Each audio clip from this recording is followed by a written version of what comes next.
Ich bin ein absoluter Schisser und habe trotzdem ein Tiny House im Wald und ich habe auch ein Wohnmobil, mit dem ich gerne irgendwo in der Welt herumfahre. Aber ich habe Angst, sehr oft sogar. Dieses Jahr habe ich sogar eine Therapie gemacht, in der es genau darum ging. Heute sprechen wir über Angst. Jeder, der denkt, boah, Diana, die ist voll mutig, was die alles macht, dass sie da keine Angst hat. Das stimmt nicht, ich habe Angst. Angst zu haben ist an sich ja auch erstmal nichts Schlimmes. Es ist ein wichtiges Parameter für uns als Menschen, um abzuschätzen, ob Situationen gefährlich sind oder nicht. In den meisten Situationen hat man natürlich auch Angst, wenn nicht mal was gefährlich ist. Also ich habe auch in meinem Alltag so viele Ängste, die total unbegründet sind. Ich habe so lange gebraucht, bis ich hier nachts im Haus mich 100% sicher gefühlt habe. Und deswegen kommt dieses Video auch so spät. Ich habe wirklich lass es einen Monat gewesen sein, und dieses Haus begleitet mich jetzt seit 2 Jahren. Vor einem Monat hatte ich hier abends den Moment, es war keine Musik an, es war nichts an, es war einfach still. Und ich lag im Bett und dachte mir, krass, ich habe gerade keine Angst. Was nicht heißen soll, dass ich die 2 Jahre davor jeden Abend Angst hatte, aber der Radar geht halt an. Ist wahrscheinlich auch ein menschlicher Reflex. Wenn ich jetzt in der Stadt in der Wohnung übernachte, schlafe ich nachts einfach so. Da ist mein Überlebensinstinkt aus, weil da höre ich nichts, außer vielleicht eine Straßenbahn oder was weiß ich. Das ist hier halt anders. Hier sind die ganze Zeit Geräusche nachts. Hier läuft mal ein Siebenschläfer übers Dach. Das Gruselige daran, allein im Wald zu sein, ist ja meistens nicht das Alleinsein, sondern die Angst, eben nicht allein zu sein. So richtig freuen konnte ich mich also nicht darüber, als sich im letzten Jahr hier in fußläufiger Entfernung eine ganze Wolfsfamilie angesiedelt hat. Die Außentoilette zu benutzen kam für mich dann erstmal nicht in Frage und Fahrradfahren durch den Wald in der Dämmerung oder nachts auch nicht. Und das finde ich auch nicht schlimm. Das sind Sachen, die schränken mich jetzt nicht zu sehr ein, darauf kann ich verzichten und ich fühle mich einfach so sicherer. Ich ärgere mich gerade voll. Ich habe dieses Jahr zum ersten Mal Aubergine angepflanzt und ich habe nur 2 geerntet, deswegen waren mir die voll heilig und ich wollte die aufheben bis zu einem besonderen Anlass. Und jetzt habe ich aber gesehen, dass hier jetzt eine schon irgendwie zur Hälfte vergammelt ist. Das ist so deprimierend. Also das passiert mir aber so oft, dass ich mir Sachen so aufhebe, wo ich mir denke, boah, das esse ich mal an einem besonderen Tag und dann, naja. Also was lernen wir daraus? Gleich essen, Gutes.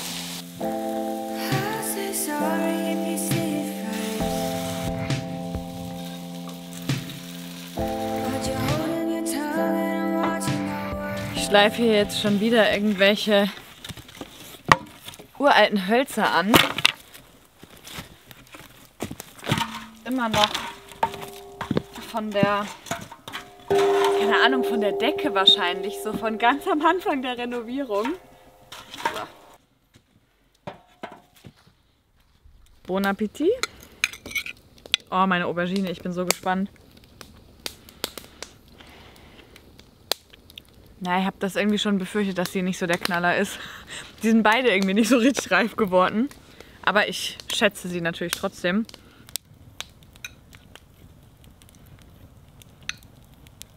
Ich habe die Sache mit dem Wolf, so gut es geht, versucht zu verdrängen. Also ich habe da einfach versucht, überhaupt nicht drüber nachzudenken. Fakt ist, ich habe den Wolf nie gesehen und er ist jetzt auch schon seit Monaten irgendwie weg. Also der wurde mit so einer Wildkamera halt beobachtet. Und der hat in so einem Verschlag gehaust und da wurde er jetzt eben auch nicht mehr gesichtet. Die ganze Familie ist wohl umgezogen, einfach weil das Revier zu klein war. Es ist gar nicht so selbstverständlich, dass ich hier einfach so sitze und Lagerfeuer mache. So alleine, weil das war auch was, habe ich mir am Anfang jetzt auch nicht vorstellen können. Sobald das dunkel wurde, war ich halt meistens einfach drin. Also Lagerfeuer habe ich schon gemacht, wenn andere Leute natürlich da waren auch noch. Aber so ich alleine habe das meistens nicht so gemacht. Ich habe dann angefangen, zuerst also Lagerfeuer zu machen und dabei Musik zu hören. Das fand ich irgendwie entspannend. Da habe ich mich dann auch nicht so auf Umgebungsgeräusche konzentriert. Ich glaube, da gibt es so 2 Typen von Menschen. Es gibt Leute, wenn die so ein bisschen Angst haben, dann wollen sie erst recht hören, ob da was ist. Also, dass man eben genau hinhört, höre ich irgendwas. Oder eben, dass es einem mehr Sicherheit bietet, das eben nicht zu machen, also nichts zu hören. Und das in meinem Fall ist eher Zweiteres. Also ich mache dann lieber Musik an und höre gar nichts, anstatt dass ich irgendwie komisches Rascheln höre. Und so habe ich mich Schritt für Schritt herangewagt, hier ganz alleine zu sitzen.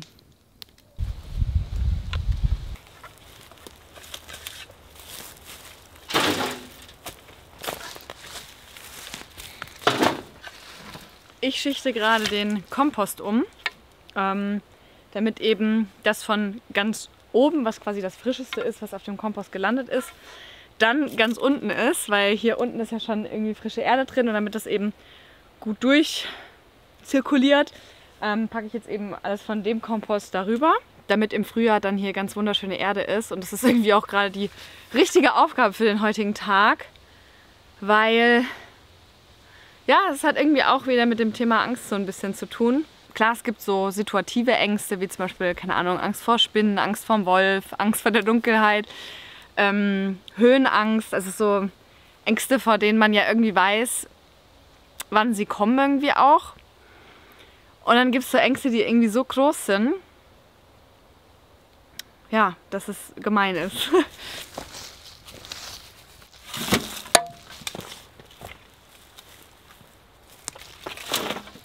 Ich glaube, ich bin schon irgendwie auch ein optimistischer Mensch und ich habe immer so super tolle Ideen für so Projekte, die ich machen könnte.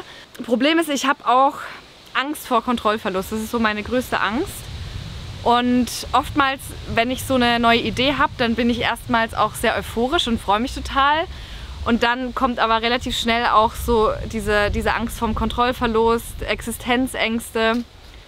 Gerade was ich hier plane, ist irgendwie so ein bisschen finanziell irgendwie ein gewisses Risiko. Und das ist schade, weil es eine Sache ist, die mein Leben total bereichern würde und ich hätte da richtig Bock drauf. Aber ich frage mich gerade, ob ich irgendwie diese Verantwortung tragen kann und irgendwie dieses Risiko eingehen möchte.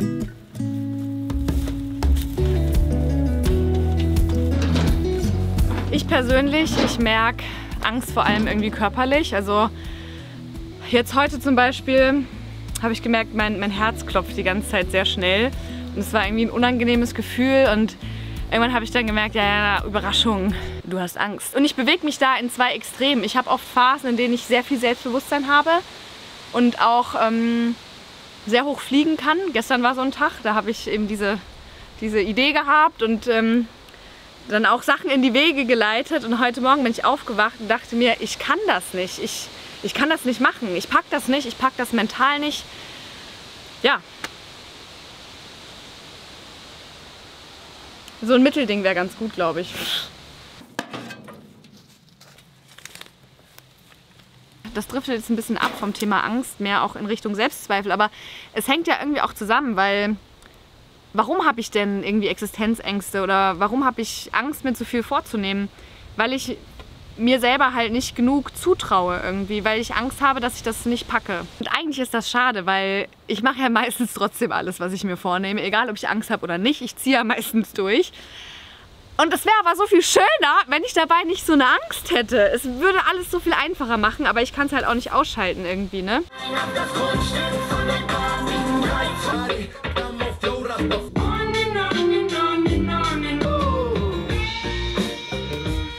Das Wichtigste in Bezug auf Angst ist, dass man eben auch selber herausfindet, was einem denn hilft bei Ängsten. Und bei mir ist es halt Bewegung, speziell ein Hula Hoop. Ich habe ja auch extra meinen Hula Hoop Reifen so gebaut, dass ich den, auch so klein zusammen machen kann, damit ich den sogar mit in den Flieger nehmen kann. Also ich bin mit dem auch schon geflogen, so, weil ich einfach weiß, das ist was, das hilft mir total. Und auch nicht alles kann ein Hula-Hoop-Reifen lösen, aber man darf es auch nicht unterschätzen.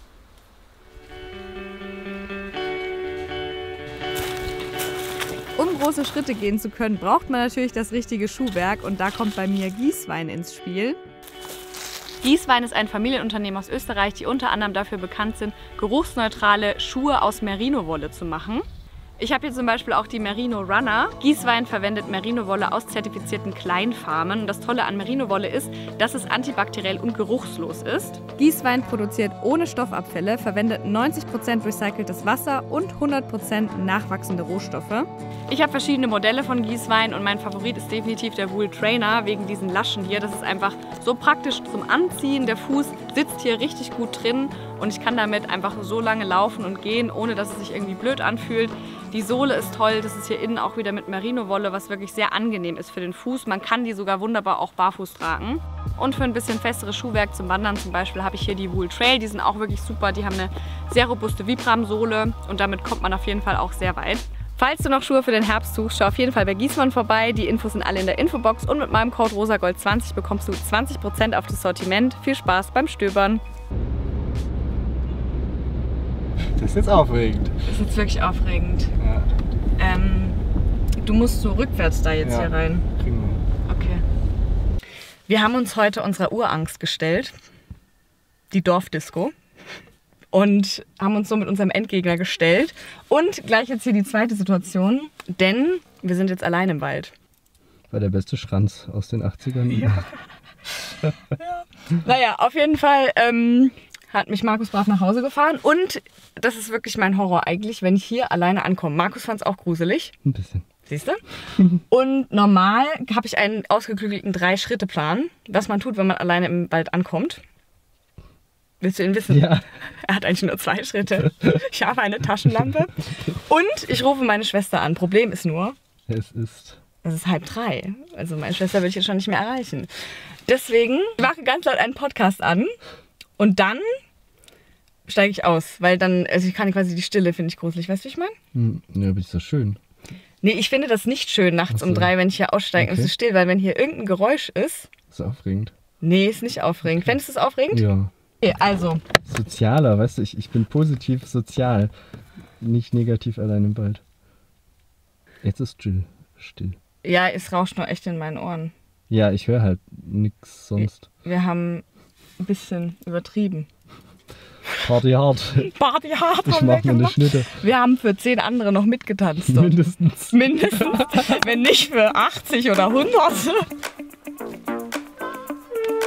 ist hier jemand? Ich würde sagen, wir haben überlebt. Spaß beiseite. Tatsächlich ist wirklich so dieses Zurückkommen im Dunkeln für mich so eines der gruseligsten Situationen. Und es gab hier mal eine Situation, die wirklich sehr, sehr gruselig war. Ich war im Dorf, ich glaube Lagerfeuer oder so, ich weiß gar nicht mehr genau.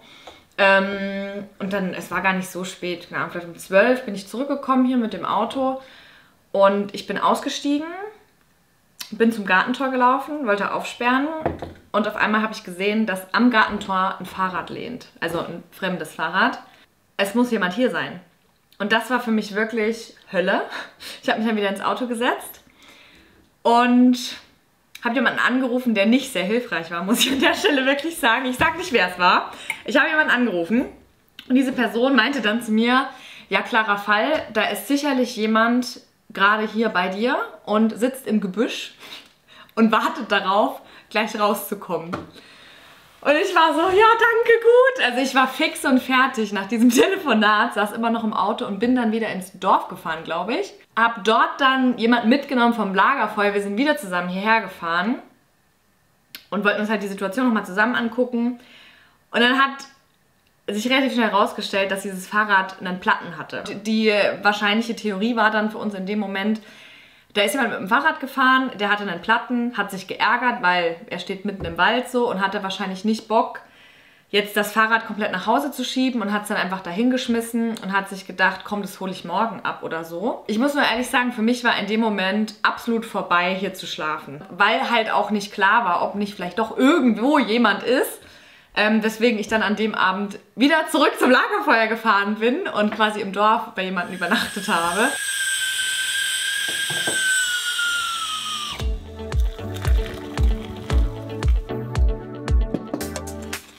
Ich habe mich ein bisschen gefühlt wie der größte Versager, weil ich mich nicht getraut habe, im Haus zu schlafen. Aber das war für mich in dem Moment auf jeden Fall die richtige Entscheidung. Und daraus habe ich gelernt. Wenn man die Möglichkeit hat, immer Hilfe annehmen.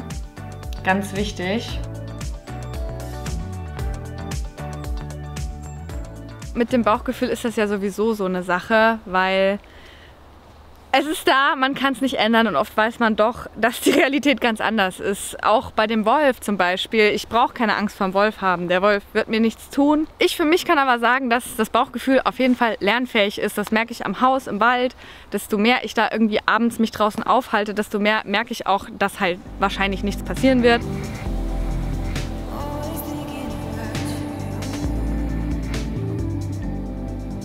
Eine Sache, vor der ich auch echt immer ein bisschen Schiss habe, ist alleine baden gehen. Auf dem Weg hierher kam im Radio auch gerade so ein Rückblick auf die Badesaison und wie viele Badetote es dieses Jahr gab. Ich war so, okay.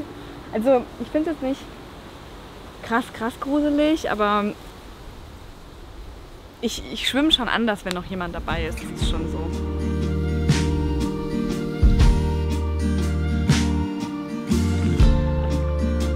Mittlerweile bin ich schon so oft allein geschwommen und trotzdem verliere ich den Respekt davor nicht und das ist auch okay so. Das ist so schön und da lohnt sich wirklich diese kurze Überwindung absolut. Angst beschützt mich davor, nicht so hoch zu springen oder zu weit zu schwimmen. Man muss ja auch nicht zwangsläufig Sachen machen, vor denen man Angst hat. Aber es ist schon auch ein wunderbares Gefühl, wenn man sich überwindet und es dann am Ende gut ist.